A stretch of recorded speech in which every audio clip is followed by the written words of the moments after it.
आज हम बात करने वाले हैं जगन्नाथ जी की रथ यात्रा की पूर्ण कथा की। So let's begin. तो ये यात्रा ज्येष्ठ पूर्णिमा की स्नान यात्रा से शुरू होकर आषाढ़ मास की रथ यात्रा और भगवान श्री के गर्भगृह लौटने तक चलती है। यह पूरी परंपरा भगवान के मानवीय रूपों, उनके बीमार पड़ने तथा भक्तों के प्रति उनके अगाध प्रेम को दर्शाती है। तो आइए प्रेम पूर्वक इस कथा का श्रवण करते हैं। प्यार से कहिए जय जगन्नाथ। स्नान पूर्णिमा। इस दिन भगवान को 108 कलशों से स्नान कराया जाता है। ज्येष्ठ पूर्णिमा के दिन भगवान जगन्नाथ भाई बलभद्र जी और बहन सुभद्रा मैया जी को मंदिर के कुएं से निकाले गए 108 पवित्र कलशों के सुगंधी जल से स्नान कराया जाता है। उसके पूर्व गज भेष। बलभद्र जी तथा जगन्नाथ जी को गज भेष धारण कराया जाता है तथा सुभद्रा मैया जी को फूलों से सजाया जाता है। अनासर काल। अत्यधिक स्नान के कारण भगवान को तेज बुखार आ जाता है। इसके बाद अगले 15 दिनों के लिए मंदिर के कपाट आम जनता के लिए बंद कर दिए जाते हैं। बीमार होने के पीछे की कथा। भक्त माधव दास जी की कहानी। कथा के अनुसार भगवान के एक परम भक्त थे जिनका नाम माधव दास जी था। एक बार वह भयंकर रूप से बीमार हो गए थे। भगवान श्री जगन्नाथ जी स्वयं सेवक बनकर उनकी सेवा करने आए। जब माधव दास जी ठीक हुए तो उन्होंने उनसे पूछा, प्रभु आप तो सर्वशक्तिमान हैं, आपने मेरी बीमारी एक बार में ठीक क्यों नहीं करी? आपको इतनी सेवा क्यों करनी पड़ी? भगवान जी ने मुस्कुराकर कहा, मैं अपने भक्तों के प्रारब्ध कर्म के फलों को नहीं काटता, उसे भुगतना ही पड़ता है। लेकिन तुम्हारे कष्ट के बचे हुए 15 दिन का रोग मैंने अपने ऊपर ले लिया है। इसी वजह से भगवान हर साल 15 दिन बीमार रहते हैं। प्रभु हमेशा अपने भक्तों की पीड़ा हरते हैं। जय जगन्नाथ। उसके बाद एकांतवास और जड़ी बूटी का भोग आयुर्वेद उपचार। इन 15 दिनों में भगवान को 56 भोग नहीं लगाया जाता। उन्हें केवल काढ़ा, जड़ी बूटियां और सादा फल अर्पित किए जाते हैं। पटचित्र पूजा। इस दौरान मुख्य विग्रहों के दर्शन बंद होते हैं, इसीलिए मंदिर में भगवान के पटचित्र, इसका अर्थ है कपड़े पर बने चित्र, की पूजा की जाती है। नवयौवन दर्शन। 15 दिनों के उपचार के बाद आषाढ़ शुक्ल प्रतिपदा को भगवान पूरी तरह स्वस्थ होकर गर्भगृह से बाहर आते हैं।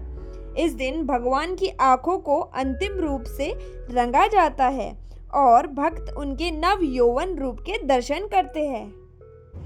भव्य रथ यात्रा। आषाढ़ मास के शुक्ल पक्ष की द्वितीय तिथि को पुरी की विश्व प्रसिद्ध रथ यात्रा शुरू होती है। भगवान अपनी मौसी के घर गुंडीचा मंदिर जाने के लिए निकलते हैं। 3 विशाल रथ। इस यात्रा में 3 अलग अलग रथ होते हैं जिन्हें हर साल नए सिरे से बनाया जाता है। पहला रथ नंदी घोष। यह भगवान श्री जगन्नाथ जी का रथ है जो पीले और लाल रंग का होता है। ताल ध्वज। यह बड़े भाई बलभद्र जी का रथ है जो हरे और लाल रंग का होता है। दर्पदलन। यह बहन सुभद्रा जी का रथ है जो काले और लाल रंग का होता है। छेरा पहनारा की रस्म। पुरी के गजपति राजा सोने की झाड़ू से तीनों रथों के मंडप को साफ करते हैं और चंदन का पानी छिड़कते हैं। यह रस्म सिखाती है कि भगवान के सामने राजा और रंग सब बराबर है। इसके पश्चात तीनों बहन भाई अपने अपने रथों से श्री गुंडीचा मंदिर की ओर आगे बढ़ते हैं। रथ यात्रा बड़ा दांड से होते हुए गुंडीचा मंदिर पहुंचती है। यहाँ भगवान श्री जगन्नाथ जी की मौसी का घर माना जाता है।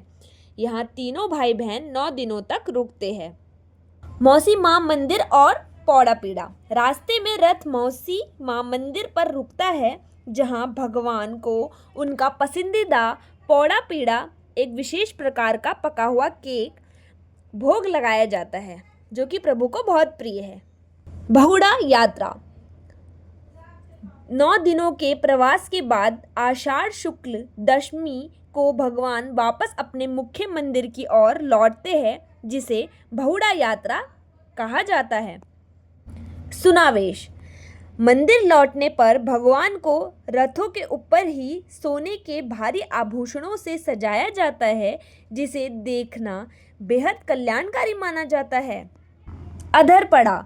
भगवान को रथों पर एक विशेष मीठा पेय, जिसे दूध, पनीर और चीनी से बनाया जाता है, अर्पित किया जाता है, जिसे घड़ों को तोड़कर रथ पर फैला दिया जाता है ताकि रथ के आसपास मौजूद जीवात्माओं को मोक्ष मिल सके।